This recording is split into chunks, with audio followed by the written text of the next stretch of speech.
இன்னைக்கு நாம reverse with me சீரீஸ்ல 5வது எபிசோட பார்க்க போறோம். கடைசி என்ன பார்த்தோம் ஞாபகம் இருக்கா? அந்த கில்லர் கீர்த்தியை பார்க்கிங் லாட்டுக்கு வர சொல்ல, அப்ப கீர்த்தியை கன்வின்ஸ் பண்ணி கரண் அங்க போக, பட் லாஸ்ட் மினிட்ல வந்தது கீர்த்தி இல்ல கரண் தெரிஞ்சதும் அந்த டென்ஷன்ல அந்த கில்லர் ஷூட் பண்ண, அப்ப கரண் டைமை ரிவர்ஸ் பண்ணி கீர்த்தியை ப்ரொடெக்ட் பண்ண மாதிரி பார்த்தோம். இனி அடுத்து என்ன நடந்தது அப்படிங்கறது இந்த எபிசோட்ல பார்க்கலாம். இந்த எபிசோடோட ஸ்டார்டிங் சீன்ல கரண் கீர்த்தியை கம்ஃபோர்ட் பண்ணிட்டு இருக்க போலீஸ் அந்த கில்லரை ஷூட் பண்ணி பிடிச்சிருவாங்க. அப்புறம் அதை சரி பண்ணுவோம் கரணுக்கு தான் கால் பண்ணி வர சொல்லுவாங்க. அப்ப கரணும் அங்க போய் அந்த புல்லட்டை ரிமூவ் பண்ணிட்டு இருப்பான். பட் அந்த புல்லட் கரெக்டா இதயத்துக்கு பக்கத்திலே இறங்கி இருக்கேன். கரனால் அந்த கில்லரை காப்பாற்ற முடியாம போயிடும். ஸோ டெத்தை கன்ஃபார்ம் பண்ணிட்டு வந்துடும். பட் அவளுக்குள்ள ஒரு குழப்பம் இருந்துகிட்டே இருக்கும். நிஜமாவே கனவுல பார்த்த கில்லர் இவர் தானா அப்படின்னு. ஏன்னா அவளோட விஷயத்தை பொறுத்தவரை கீர்த்தி கொலை செய்ய நினைக்கிறவன் கரண் மேல உள்ள கோபத்துலதான் அந்த மாதிரி பண்ண போறதா அவளுக்கு தோணும். பட் இந்த கில்லர் கீர்த்தி அப்பாவை பழி வாங்குறதுக்காக தான் இப்படி பண்ணிருப்பாரு. சோ இப்ப இது உண்மையா இல்ல விஷயம்ல பார்த்த அந்த உள்ளுணர்வு உண்மையானு தெரியாம கீர்த்தி கிட்ட அதை காட்டிக்கலனாலும் ஒரு மாதிரி கன்ஃபியூஷன்லயே இருக்கிற மாதிரி காட்டுவாங்க. அப்படியே இங்க கீர்த்தியை பார்த்தா அவங்க 2 பேருக்கும் தடையா இருந்த அந்த கில்லர் இப்போ இல்லை. அது ஒரு பக்கம் நிம்மதியா இருந்தாலும் அவங்க அப்பா மேல அவளுக்கு இருந்த வெறுப்பு இன்னுமே அதிகமான மாதிரி ஆயிடும். அவர் லஞ்சம் வாங்கிட்டு தன்னோட நண்பனுக்கே துரோகம் பண்ணிட்டாரு, அவர் பண்ண பாவத்துக்கு தான் இந்த மாதிரி எல்லாம் நடக்குது அப்படின்னு ஃபீல் பண்ணுவோம். பட் அவளுமே அதை கரண் கிட்ட காட்டிக்க மாட்டான். இப்படியே 2 பேருமே அவங்களோட அந்த குழப்பத்தை வெளிப்படுத்திக்காம ஒருத்தர் கம்ஃபர்ட் பண்ணிக்கிற மாதிரி காட்டுவாங்க. கீர்த்தியை ரிலாக்ஸ் பண்ணு கரண் கீர்த்தியை அவளோட ஃபிளாட்டை கூட்டிட்டு போவான். அங்க கீர்த்திக்காக அவளை சமைச்சு சர்வ் பண்ணி ஊட்டி விடுற மாதிரி ஏமாத்தி அவளை சிரிக்க வச்சு அதுக்காக எப்பவுமே நான் இருப்பேன்னு சொல்ற மாதிரி கீர்த்தி நெத்தில கிஸ் பண்ணி அவளோட காதல அவ்வளவு அழகா எக்ஸ்பிரஸ் பண்ணிட்டு இருப்பான். அப்ப கரணுக்கு அவ அம்மா கிட்ட இருந்து கால் வரும், நெக்ஸ்ட் வீக் வீட்டுக்கு வரதா சொல்லு. அப்ப கரண் ஓகேமா, உங்களுக்கு என்னால சர்ப்ரைஸ் கொடுக்க முடியாது, பட் என்னோட பர்சனை உங்களுக்கு நான் இன்ட்ரோ கொடுக்குறேன்னு சொல்லிட்டு அப்புறம் அதை பத்தி கீர்த்தி கிட்டையும் சொல்லுவோம்.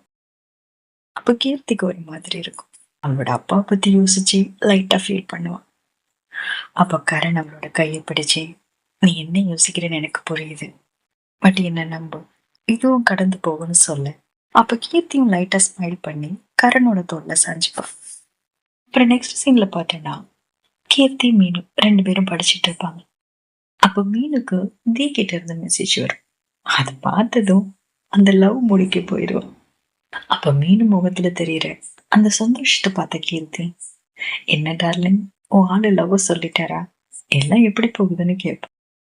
அப்ப மீனு எங்க நானா சொன்னாதாண்டி உண்டு, அவன் ரொம்ப வெக்கப்படுறான்டி, பட் எனக்கு அந்த வெக்கம் கூட பிடிச்சிருக்கு, எதுவும் பேசாம இருந்தா கூட அவன் என் பக்கத்துல இருந்தாலே அவ்வளவு ஹாப்பியா இருக்குன்னு எக்ஸைட் ஆகும். அப்புறம் சரி நீ சொல்லு, உனக்கும் கரணுக்கும் எப்படி போகுதுன்னு கேட்பேன். இங்கதான் அடுத்த லெவலுக்கே போயிட்டாங்கல்ல. கீர்த்தி அதை நினைச்சு பார்த்துட்டு வெக்கப்படுவான். அப்போ மீன் அதை நோட் பண்ணிட்டு இரு, இப்போ உங்களுக்குள்ள எல்லாம் நீங்க டேட் பண்றீங்களான்னு கேட்க கீர்த்தி இன்னுமே வைக்கப்பட்டு சிரிப்பான். அப்ப மீனு ஃபர்ஸ்ட் 2 பேரையும் கலாய்ப்பான். பட் அப்புறம் நீ நிஜமாவே கரண் கூட கம்ஃபர்டபுளா இருக்கியா, நீ ஏதோ அவசரப்படுறீன்னு எனக்கு தோணுதுன்னு சொல்ல. அப்ப கீர்த்தி என்ன சொல்றாங்கிற மாதிரி பார்க்க. அப்ப மீனும் அது இல்ல கீர்த்தி, நீ இதுவரை எந்த பையனுமே டேட் பண்ணதில்ல, ஸோ உனக்கு பொண்ணுங்களை தான் பிடிக்கும்னு நீ எப்படி டிசைட் பண்ணுவ, மேபி ஒரு பையன் உன்னை பெட்டரா சாட்டிஸ்ஃபை பண்ணலாம்ல கேட்க. அப்ப கீர்த்திக்கு ஒரு மாதிரி இருக்கும், அது என்ன இந்த கேள்வி யாரும் ஒரு ஸ்ட்ரைட் பர்சன் கிட்ட கேட்கவே மாட்டாங்க அப்படிங்கிற மாதிரி. ஸோ அந்த இரிட்டேட்ல சரி நான் ஒண்ணு கேட்கிறேன் மீனும், நீயும் இப்ப வர எந்த பொண்ணையும் டேட் பண்ணதில்ல, பையனையும் டேட் பண்ணதில்ல, நீ தானே உனக்கு ஃபர்ஸ்ட், நீ ஏன் உன்னை டேட் பண்ற சான்ஸ ஒரு பொண்ணுக்கு கொடுக்க கூடாது, மேபி அவ தீய விட உன்னை பெட்டரா சாட்டிஸ்ஃபை பண்ணலாம்லன்னு சொல்ல.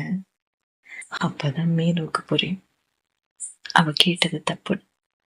பிசிக்கல் சாட்டிஸ்ஃபேக்ஷனா இருந்தாலும் சரி, மென்டல் சாட்டிஸ்ஃபேக்ஷனா இருந்தாலும் சரி, நம்ம யாரை காதலிக்கிறோமோ அவங்க கிட்ட மட்டும்தான் அதை ஃபீல் பண்ண முடியும். இல்ல, it's not about gender, it's about love. So புரிஞ்சதுமே உடனே கீர்த்திக்கிட்ட மன்னிப்பு கேட்பேன். ஐம் ரியலி சாரிடி, நீ அவங்கள எவ்வளோ லவ் பண்றேங்கிறத யோசிக்காம பேசிட்டேன், ரியலி சாரின்னு கேட்க. அப்ப கீர்த்தி கொஞ்ச நேரம் கோபமா இருந்தாலும், பட் என்ன இருந்தாலும் மீனும் அவளோட பெஸ்ட் இல்ல. ஸோ அப்புறம் இட்ஸ் ஓகே, பட் உனக்கு பனிஷ்மெண்ட் உண்டு, இந்த மந்த் ஃபுல்லா நீ தான் எனக்கு லஞ்ச் வாங்கி தரணும்னு சொல்லும். அப்போ மீனும், மந்த் இல்ல இந்த வருஷம் ஃபுல்லா கூட வாங்கி தரேன், பட் மூஞ்சி மட்டும் தூக்கி வச்சுக்காத, என்கிட்ட ஒழுங்கா பேசுன்னு சொல்ல. அப்புறம் ரெண்டு பேருமே ஜாலியா பேசிட்டு இருக்கிற மாதிரி காட்டுவாங்க. இப்படி இவங்க பேசிட்டு இருக்க, அப்ப கீர்த்திக்கு ஒரு மெசேஜ் வரும். கீர்த்தியோட தம்பி கிட்ட இருந்து. அவளுக்காக கேண்டீன்ல வெயிட் பண்ணிட்டு இருக்கிறதா போட்டு விட்டுருப்போம்.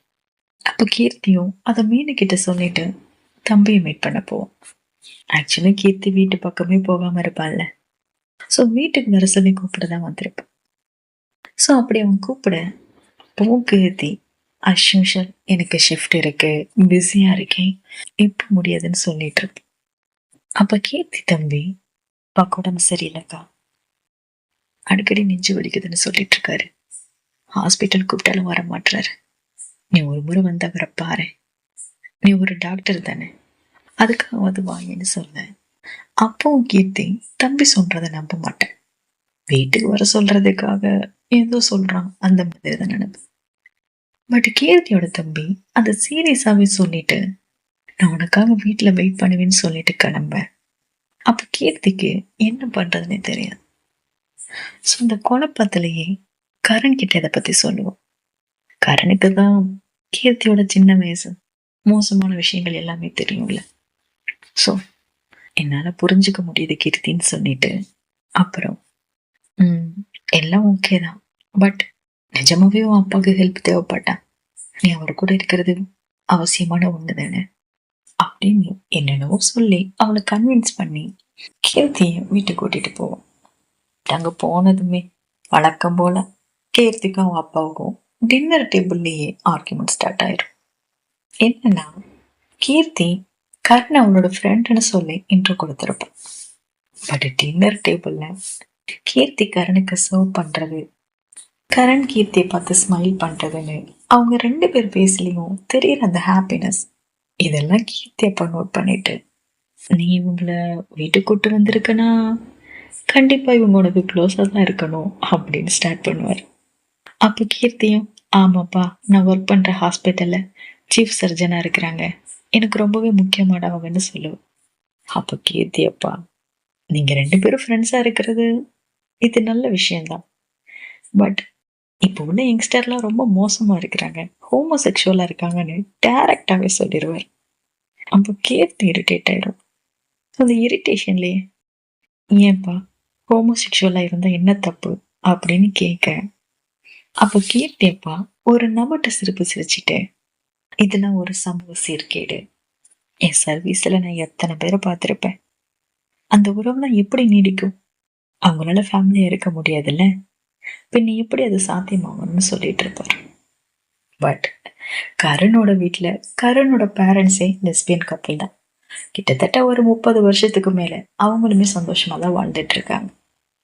அப்ப கீர்த்தியும் அதுக்கு பதில் சொல்ற மாதிரி, எந்த உறவு நீடிக்கும்னு யாரால உறுதியா சொல்ல முடியும், இது சமூக சீர்கேடுன்னு சொல்றதுக்கு அதுல என்ன இருக்கு, யாரை சூஸ் பண்ணணும், யாரு கூட வாழணுங்கிற முடிவை நீங்க எப்படிப்பா எடுப்பீங்க அப்படிங்கிற மாதிரி பேச, ரெண்டு பேருக்கு இடையில ஒரு ஆர்குமெண்ட் வர ஆரம்பிச்சு. அதுல கீர்த்தி அப்பா இரிட்டேட் ஆகி, இப்படி கூட கூட பேசுறது எப்பதான் நிறுத்த போறேன்னு கத்துவார். அப்ப கீர்த்தியும், அடுத்தவங்க லைஃப்ல நாட்டாம பண்றதை நீங்க எப்ப நிறுத்துவீங்கன்னு கேட்டுட்டு, நான் ஒன்னும் குழந்தை இல்லை, எனக்கு என்ன வேணும், யாரு கூட இருக்கணும்னு ஒண்ணு நீங்க சொல்லி கொடுக்க வேண்டிய அவசியம் இல்லை அப்படின்னு குரலை ரைஸ் பண்ண. அப்ப கீர்த்தி அம்மா, பொறுமையா இரு கீர்த்தி, அப்பா ஜஸ்ட் அவரோட பாயிண்ட் ஆஃப் வியூ மட்டும்தான் சொல்லிட்டு இருக்காரு, ஆர்குமெண்ட் வேண்டாம், சாப்பிடலான்னு ரெண்டு பேருமே சமாளிக்க ட்ரை பண்ணுவாங்க. அப்ப கீர்த்தி அப்பா, பாரு அவளை பாரு, நான் சொல்ற எதையாவது கேட்கிறாளா, நான் அவளோட நல்லதுக்கு தானே சொல்லிட்டு இருக்கேன் அப்படின்னு மறுபடியும் ஸ்டார்ட் பண்ணேன். அப்பவும் கீர்த்தி, இல்ல, உங்களுக்கு எது நல்லதுன்னு தோணுதோ அதை தான் எங்களை பண்ண வைக்க ட்ரை பண்றீங்க. அது எங்களுக்கு பிடிச்சிருக்கா, எங்களுக்கு வேணுமான்னு நீங்க யோசிக்கிறதே கிடையாது. ஏன், நீங்க உங்க செல்ல பையன்கிட்ட கூட கேட்டது இல்லையே. அவனுக்கு மியூசிக் காலேஜ்ல படிக்கணுங்கிறது ஆசை, பட் உங்க விருப்பத்துக்காக ஆர்ட்ஸ்ல சேர்த்து விட்டுருக்கீங்க. அந்த முட்டாளும் அவனுக்கு வேண்டியதை கேட்க தைரியம் இல்லாம நீங்க சொல்ற எல்லாத்துக்கும் மண்டையும் ஆட்டிக்கிட்டு இருக்கான். சரி, வீட்டுல மட்டுமா நீங்க இப்படி இருக்கீங்க? இல்ல, உங்களுக்கு நீங்க ஒரு பாஸ் மாதிரி இருந்து ஆர்டர் பண்ணிக்கிட்டே இருக்கணும். நாங்க எல்லாரும் அதை கேட்டு நடந்துகிட்டே இருக்கணும். மத்தவங்களோட உணர்வை புரிஞ்சுக்க முயற்சி கூட பண்ண மாட்டீங்கல்ல. உங்களோட இந்த முட்டாள்தனம் தான் உங்க ஃபேமிலிக்கு ஒரு சாபமும் மாறி அவங்களை கஷ்டப்படுத்துதுன்னு சொல்ல, அவ கேர்த்தி அப்பாவுக்கு ஒண்ணுமே புரியாது. இவன் எந்த சாபத்தை பத்தி பேசிட்டு இருக்கான், இதுக்காக இவ்வளவு பெரிய வார்த்தை யூஸ் பண்றான் அப்படிங்கிற மாதிரி பார்த்துட்டு, நீ எதை பத்தி பேசுற அப்படின்னு கேட்பாரு. அப்ப கீர்த்தி, வாட்ச் உங்களுக்கு ஒரு பழைய ஃப்ரெண்ட் இருந்தாருல்லப்பா, ஞாபகம் இருக்கா? யூ நோ வாட், அவர் ஜெயில இருந்து தப்பிச்சிட்டார். என்ன கொலை செய்ய நினைச்சார். என்ன காரணம் நினைக்கிறீங்கப்பா? நீங்க நீங்க மட்டும்தான். நீங்க அவரோட வாழ்க்கை அழிச்சதுக்காக, உங்களை பழி வாங்குறதுக்காக. பட் அந்த டைம் என்ன காப்பாத்தினது யாருன்னு தெரியுமா? நீங்க நீடிக்காதுன்னு நினைக்கிற அதே உறவுதான். அது கரண் தானே. இன்டைரக்டா அவ கரணை லவ் பண்றதையும் சேர்த்து சொன்ன. கீர்த்தி அப்பா டென்ஷன் ஆகி ஒரு அறை விட்டுருவார். அப்ப அதை பார்த்துட்டு இருந்த கரணுக்கு அவ்வளவு கோபம் வரும். அவ ஃபேஸ பார்த்தாலே தெரியும். அப்புறம் கண்ட்ரோல் பண்ணிட்டு கீர்த்தியை பார்ப்போம். அப்ப கீர்த்தியோட அப்பா, எதையும் முழுசா தெரிஞ்சுக்காம பேசக்கூடாது. நான் பண்ணது எல்லாமே உன்னோட நல்லதுக்காக மட்டும்தான் சொல்ல வரேன். அதுக்குள்ள கீர்த்தி டென்ஷன் ஆகி, நல்லதா? எந்த நல்லதை பத்தி பேசுறீங்க? நான் செத்தாலும் கவலைப்படாத ஜென்மம் தானே நீங்கன்னு கத்த. அப்ப கீர்த்தி அப்பா இன்னும் டென்ஷன் ஆகி கீர்த்தின்னு அகைன் கை வாங்குவார். பட் இந்த முறை கரனால அமைதியா இருக்க முடியாது. ஸோ கீர்த்தி பிடிச்சுக்கிட்ட, நீங்க கொஞ்சம் அமைதியா இருக்கணும் சார் அப்படின்னு சொல்ல. அப்ப கீர்த்தி அப்பா, என்ன தடுக்க நீ யாரு? இது எங்க குடும்ப பிரச்சனைன்னு திட்ட வர. அப்ப கீர்த்தி தடுத்து, உங்க சுயநலத்துக்காக எல்லாத்தையும் பண்ணிட்டு எங்களுக்காகன்னு அதுக்கு சாயம் பூச வேண்டாம். இதுக்குதான் நான் வீட்டு பக்கமே வர்றது இல்லைன்னு சொல்லிட்டு கரணை கூட்டிட்டு கிளம்ப போவோம். அப்ப கீர்த்திட்டாடு, போயிரு, அப்படியே போயிரு. இப்ப மட்டும் நீ இந்த படியை தாண்டின அங்கே நீங்க வந்துடுறதுன்னு கொஞ்சம் எமோஷனலாக மனுஷன் ஒரு மாதிரி நெஞ்சு பிடிச்சிட்டு சரிஞ்சிருவாரு. அவ்வளவுதான். கட் பண்ணி ஓபன் பண்ணா கீர்த்தியோட அப்பாவுக்கு ஹார்ட் சர்ஜரி நடந்துட்டு இருக்கும். அங்க கார்டியாலஜிஸ்ட் கூட சேர்ந்து கரணுமே இருக்கும்.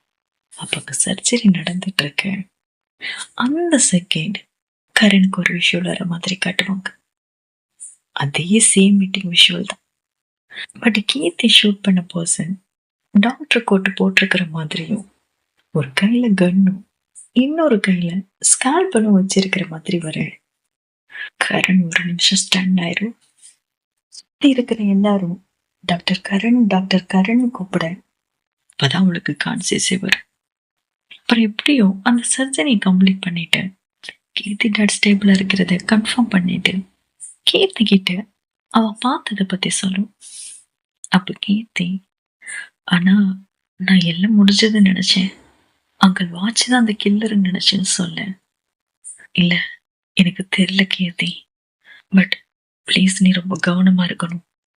அப்பா கூட இரு, அப்பாவை பார்த்துக்கும், தனி எங்கேயும் போயிடாத அப்படின்னு சொல்லிட்டோம்.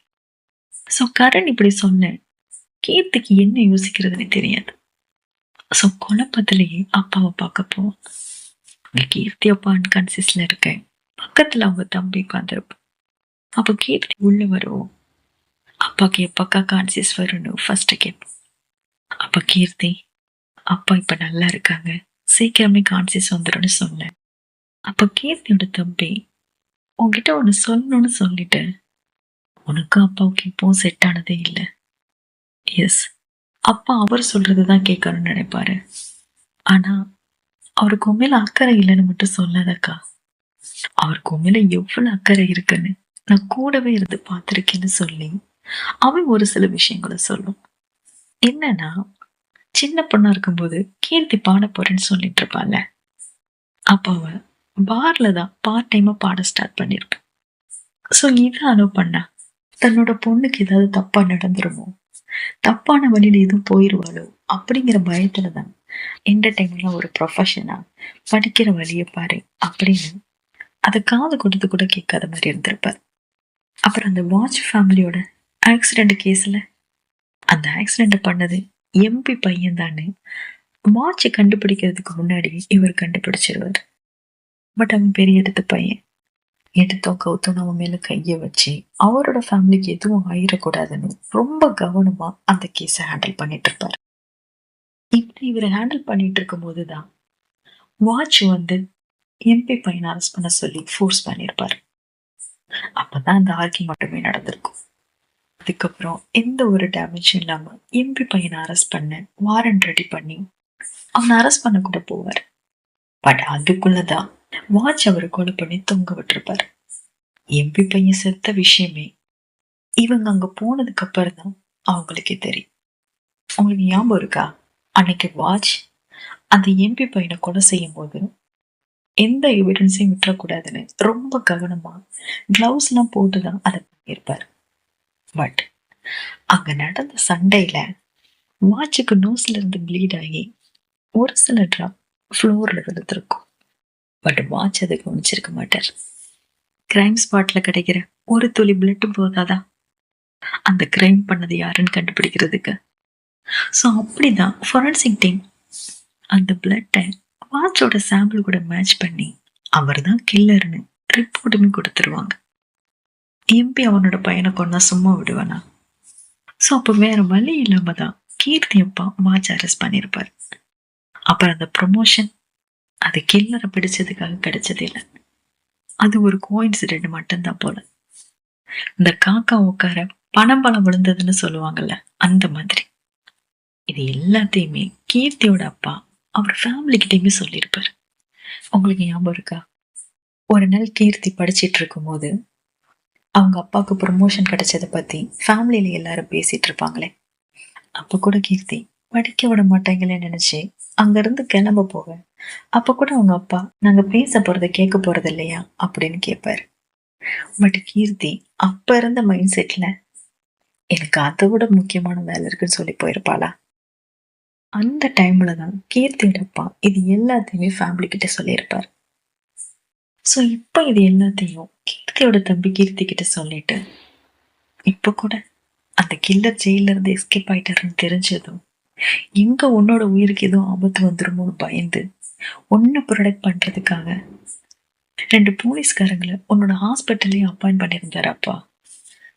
அண்ட் அந்த கில்லரை பார்த்ததும் ஷூட் பண்ணவும் ஆர்டர் கொடுத்திருந்தாரு. அதனாலதான் அந்த கில்லரை உயிரோட பிடிக்கிறதுக்கு அங்க யாருமே ட்ரை பண்ணல.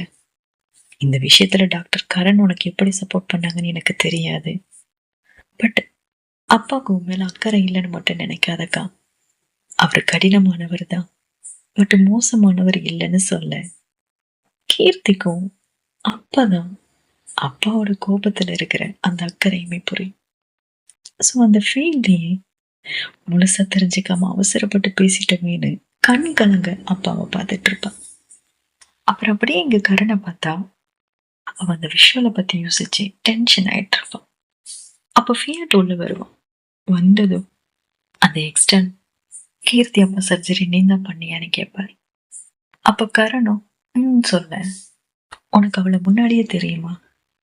இப்பெல்லாம் உன்னை அவ கூட அடிக்கடி பாக்குற மாதிரி கேள்விப்படுறேன் அப்படின்னு கேட்க, அப்ப கரண் இந்த டாபிக் பத்தி இப்ப பேச வேணாம், அப்புறமா ஃபியாட்டிக்கிட்ட சொல்லிக்கலாம்னு நினைச்சிட்டு ரொம்ப டயர்டா இருக்குடா, நம்ம இதை பத்தி அப்புறம் பேசுவோம்னு சொல்லிட்டு கிளம்ப போவோம். அப்ப கரண் ஃபியாட்டை கிராஸ் பண்ண, அப்ப ஃபியாட் சடனா அவன் கையில மறைச்சு வச்சிருந்த அந்த ஸ்கேல்ப்ல வச்சு கரணோட இடுப்புலையும் குத்தி காயப்படுத்த கரனுக்கு ப்ளீட் ஆகும். அப்ப கரண் ஷாக்கிங்கா பார்க்க, அப்ப ஃபியாட் மயக்க மருந்த வச்சு கரணை மயக்கமாக்க, அப்படியே கரண் மயங்கி ஃப்ளோர்ல விழுற மாதிரி காட்டி இந்த எபிசோட இங்க முடிச்சிருக்காங்க. இனி அடுத்து என்ன நடந்தது அப்படிங்கறத அடுத்த எபிசோட்ல பார்க்கலாம். தேங்க்யூ.